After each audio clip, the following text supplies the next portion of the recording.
to start your amazing workshop. So I'll go a bit faster than usual. Oh, where's mine? Oh yeah. Okay, good. So that's one of the reasons why I got involved into service learning. I went to Mali a few years ago, and I've met a friend there, and he would always tell me the same thing. Each time I would see him, it would be like, "On est ensemble," we're together. That's translation, direct translation. And he would always say that, and I would always be like, "Yeah, I know, we're together. It's cool, like no worries." But he would always reinforce the fact that we're together. And I've met him because I was actually doing an internship in Koteba. Oh yeah, that's my friend Jibril. Yeah. But I just want to show this. Yeah. So Koteba is a form of theater where we use drama, we use music, and we use dance. So it's kind of like a 3-hour show, and you have like people like dancing like in circle, and then they play music, and then you sing songs, you're dancing, and then at the end you're just like you're acting all together and celebrating life. But you're also talking about issues in the society, and that's what I really liked about it, because we're not only talking about, oh, it's so funny. No, we're talking about problems. And the way we do it is that we talk about the consequences of the problem. I don't say, please don't smoke. No, instead of saying that, I will show the consequences of it. I can show someone like coughing. I can show someone who has a lung cancer. I can show people who are getting sick. But the little issue in that is that we had to be funny. And then there's sometimes there are contexts when it's hard to be funny, especially when you're in a different country.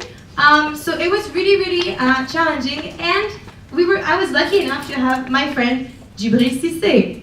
So he is the guy here. So if you're just like looking at him like this, he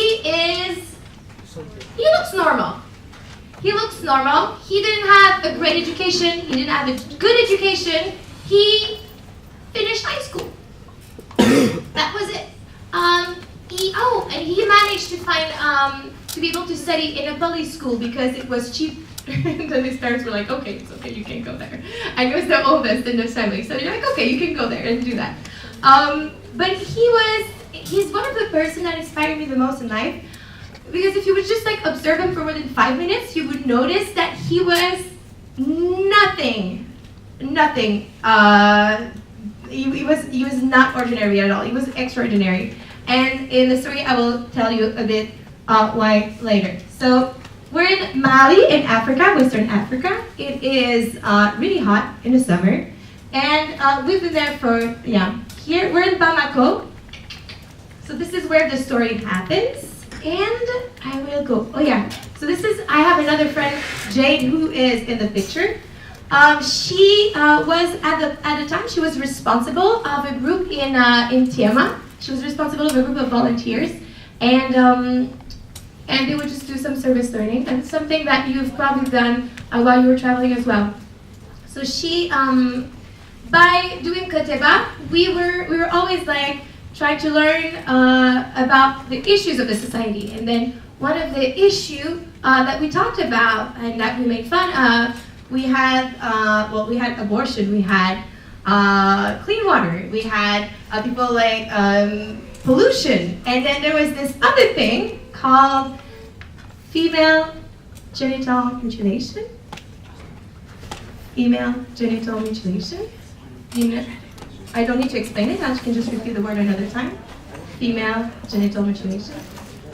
And it was an issue that, do we need an explanation here? Raise your hand if you want one. I don't.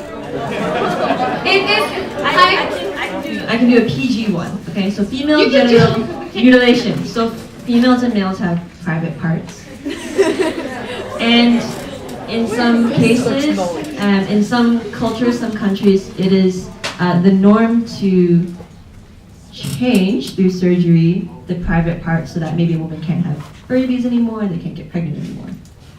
That's pretty PG. Thank you. Yeah, let's applaud her. Good job. Thank you, PG. let's go back to Florence. All right, so it's been 2 months, I'm in Mali, I'm with my friends, we're doing some shows in the capital, we're doing some shows in the psychiatric hospital, because that's where we went to, and my friend Jade, he's like, hey, come to Tiama, it's a nice place. I'm like, yeah, why not going in a village? So we went to the village and we're super excited. We're like, yeah, it's gonna be nice. And then we realized, oh, there's some case of female genital mutilation there. And we have a sketch about it. And we know that we're doing social theater, but we also are afraid of the reaction that people will have. Because we don't want to make them mad. We want them to be able to. We're really worried about it. Summary, we're worried about it. But still, we're doing it, and we're like, okay, let's just try to enjoy. And that's me. And then that's some of the villager. So we go there, and right before the show, my friend points at me, she's like, hey, so that's the girl who's responsible of like the FGM in the village. Because like people know, like, they've been like working there for years and years, so they kind of like know who's doing it, but because they're working in another project, they want to be really respectful with what's happening. So they're trying to change minds and educate, but you know. So we're there, and then she points at me, she's like, this is Sidi Fatou. She's the one who's like responsible of that. I'm like, okay, and then we have to start the show, and then like we dance, and then it lasts for like an hour, and then people are like applauding, and then it's nice, and you're like, yeah, it's going great, people are responding, people are happy, they're laughing, the show's working, it's lovely. And then I did not realize that she left during the show. I did not realize that because we were just like looking at everyone. And then when I learned that, I was super sad. I was like, okay, I failed, we failed. We were here for a reason, we were here to make a change, and it didn't work. And my friend Jibril, who's with me, is like, on est ensemble, we're together, and I'm like, yeah, we're together, Jibril, it's okay, we're together. And that night, it rained in Tiama. It rained so much that there was no way to get out of the town, so we had to stay over there. And it happened that Sidi Fatou was, it happened that she was the one who received my friend. She was the welcome, like the host family for my friend. So I happened to sleep at her house for the night.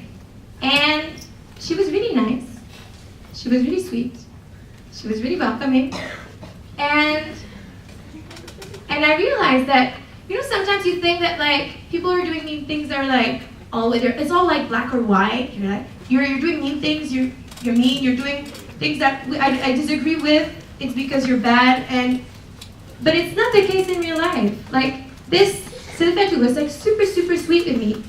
I tried to engage a conversation with her. We tried to show the consequences of a problem, and perhaps she was not ready to hear it. Perhaps there was someone else in the village who was ready to hear it. And that's what makes a big difference. Because I understood what was the meaning of On est ensemble, we're together. When we're together, we're trying to make things better. We tried on that day to light a spark. It didn't work with her. Maybe not that time, maybe another day, maybe in 3 years. But we tried, and I think that's something that's really important when we're doing service learning. We're trying, small actions will make a difference. That time, maybe I thought it was nothing what I've done. But maybe now there's a difference. And in social theater, it's really hard to measure the impacts that you have on people because you can't read people's mind yet unless you're a superhero, and that's not my case yet. It's coming. It's coming. But it's just something to keep in mind. I tried to be more empathetic to Sidi Fatou. She was really nice with me. She was empathetic as well. And I think it's something that we can live with that. My friend Jibril will say, on est ensemble, we're together. And I think that's something to keep in mind.